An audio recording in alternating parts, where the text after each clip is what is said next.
Wrestlemania 11.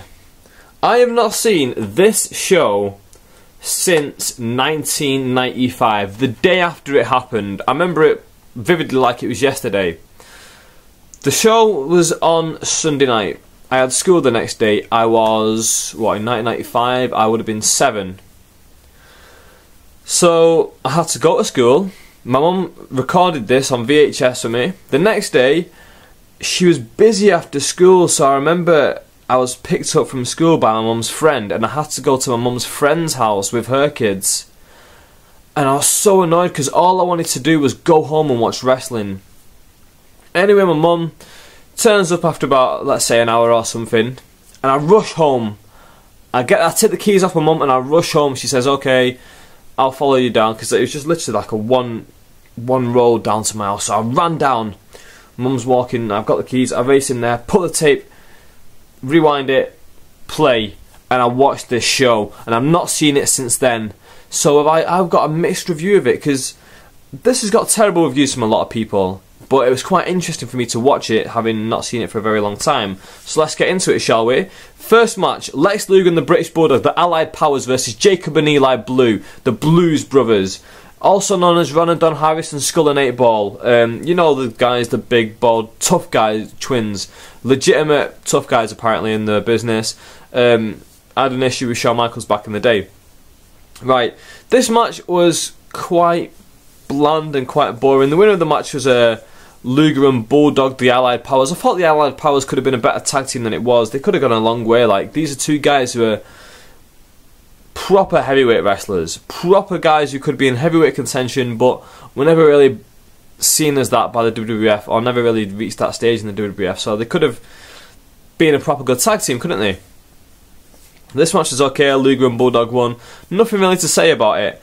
Next match, Jeff Jarrett versus Razor Ramon for the Intercontinental Championship. Razor Ramon had just lost the title to Jeff Jarrett at the Royal Rumble, where Jarrett basically goaded him back into it, Marty McFly him by saying, "Oh, you're a chicken, you've got a yellow streak painted up your back, why don't you come back in there and face me?"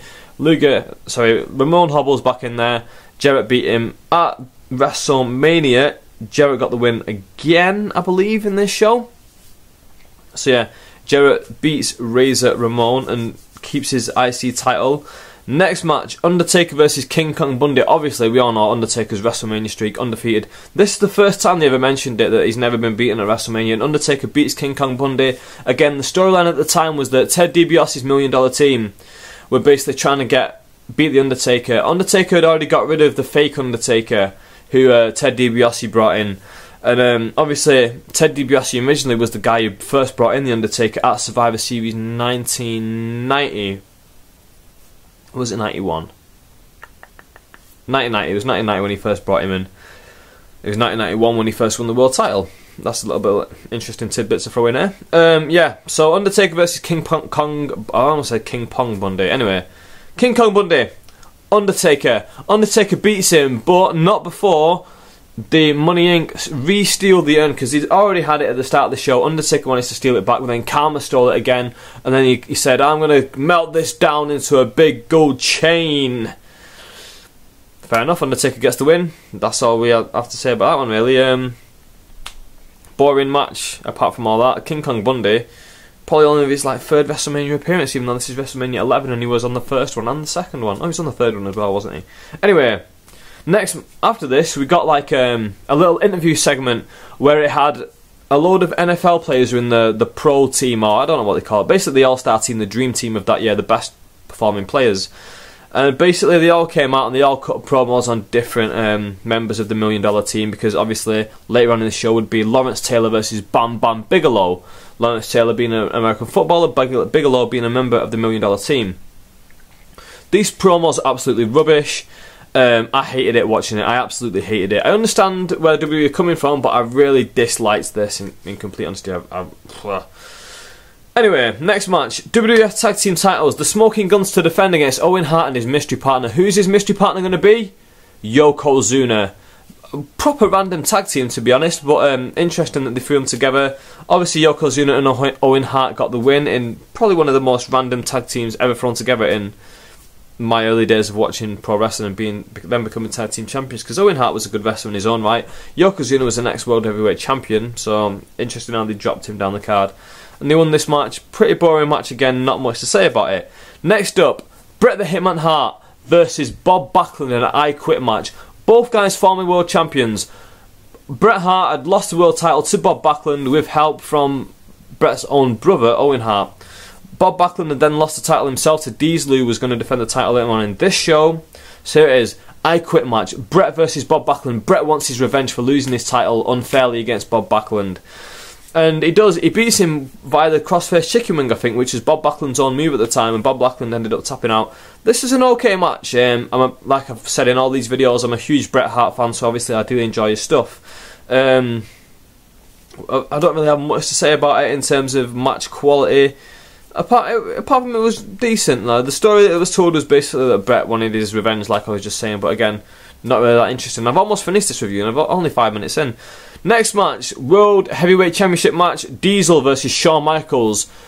Shawn Michaels was supposed to be led to the ring by Pamela Anderson, but Pamela Anderson had disappeared, and then she led to the ring Diesel. So Shawn Michaels replaced Pamela Anderson with Jenny McCarthy, and oh my god. Looking at Jenny McCarthy and Pamela Anderson sat at ringside, first of all, Pamela Anderson seemed like she really didn't want to be there. And Jenny McCarthy seemed like she was trying to be friendly with Pamela Anderson. Pamela Anderson was just sort of giving her the, I'm not really going to talk to you, I'm just going to look over here, and she'd whenever she'd look towards her, she'd look past her into the distance oh, yeah, I'm just going to look over there and wave at a fan and not look at her. But these two women, oh my god, these are two of the best looking women I've ever seen, in all honesty. And yeah, just wow. But one thing I was going to mention about this WrestleMania, in fact I mentioned it after the main event, about the celebrities and all that. But yeah, Diesel versus Shawn Michaels, with these two gorgeous women sat at ringside. Pretty good match. Halfway through I was thinking, this is awful. Diesel was an awful heavyweight champion. But then Shawn Michaels really did carry this match, really did well. And in the end, Diesel ended up beating him by jackknife powerbomb, I believe it was. Again, not much to say about it. Shawn Michaels carried the bulk load of this match. Diesel was awful. The tassels on his pants, basically his pants were leather pants with plastic tassels hanging off the side. I never realised how awful they were before.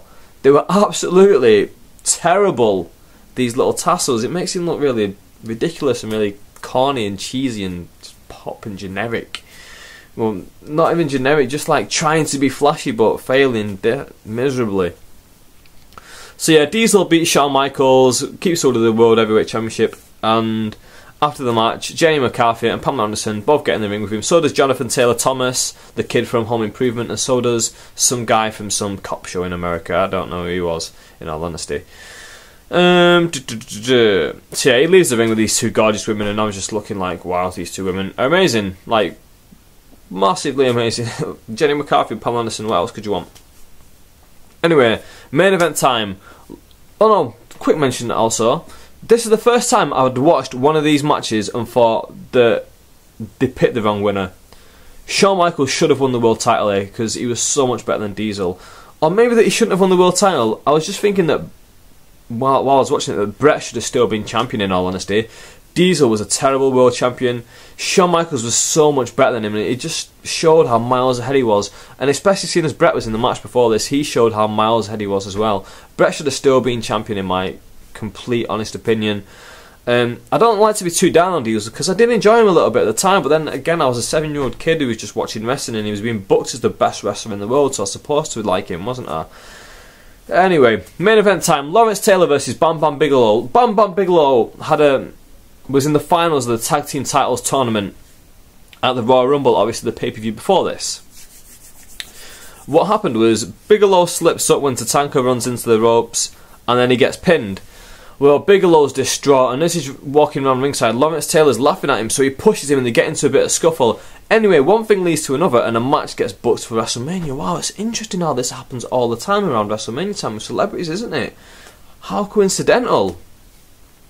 So yeah, we get a Bigelow versus Lawrence Taylor. Lawrence Taylor, the American footballer. Bigelow, the professional wrestler. Now, one thing I've got to say about this is it's a massive credit to Bam Bam Bigelow. that out of all the guys on the roster, he was chosen to have this match with this guy. Someone who could get a good match, well, get a good enough match out of this guy to basically book a WrestleMania main event. You got to remember, Bam Bam Bigelow, they had big expectations for him back in the day. The very first Survivor Series, I think he was like the last survivor on his team, and that team included Hulk Hogan. So this is like, Bam Bam Bigelow is not just an average wrestler. Bam Bam Bigelow did have big expectations for him way back when. And obviously, the fact that he main evented this WrestleMania show just shows that how much they did put into him and how much they did think of him. But again, they fired him quite soon afterwards, so what are you going to do, eh? But yeah, this match was awful. Absolutely awful. It was basically built around the pro team versus the $1 Million team, and before the match, all the $1 Million team ran out like they were pro American footballers, and they were all cool, running out like, yeah, look at me, I'm running out like an American footballer, look at me. And then the American footballers ran out waving at the crowd, and it was all, and then they started beating on the $1 Million team, like hitting them all out the ring and stuff, and it was very, very boring. This, to me, was the downfall of professional wrestling in terms of putting celebrities over the actual wrestlers. This is the first time that they'd really done that, and it really annoys me. Lawrence Taylor ended up getting the win, and it was a rubbish match. But now here's my rant about celebrities in wrestling and basically how it ties into this. This is basically the first WrestleMania where it just looked like the celebrities didn't want to be there. Like I was saying about Pamela Anderson and Jenny McCarthy, well, Jenny McCarthy seemed like, yeah, she was up for it. She was just happy to be there, you know. She was just a Playboy model at the end of the day. Like, she was happy to just get this big payday to just sit at the ring in WrestleMania, like, walk someone out there. Pamela Anderson was literally just doing it for the money by the looks of things. You could tell she just didn't want to be there. She had no interest in what was going on whatsoever. She had no interest in sitting next to Jenny McCarthy, which is interesting because in later years they did stuff together, like on Stacked and then Scary Movie 3, and but the celebrity involvement was just terrible. The guy who was from that cop show that I mentioned, I've forgotten his name. I choose not to remember it because I don't care. But he was ringing us and he just didn't get it. He just didn't seem like he was that interested. Like Burt Reynolds the year before was at least a lot bit cool and like seemed like he wanted to be there and seemed like he was having fun there.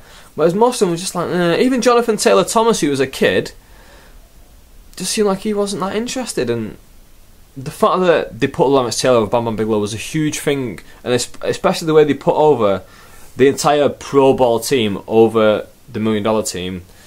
It devalues everything, because the fact that these American footballers went over all the $1 Million team, which King Kong Bundy was a part of, remember?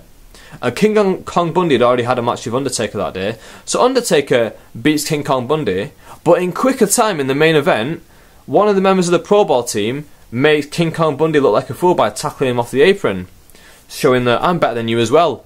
So it sort of puts the Undertaker on the same level as these American footballers in terms of a wrestling scale. American footballers would never do that. They never put a wrestler in there, quarterback, I don't know, other fucking positions, I don't care. But you know what I mean? It's just ridiculous how the WWF constantly still do it to this day.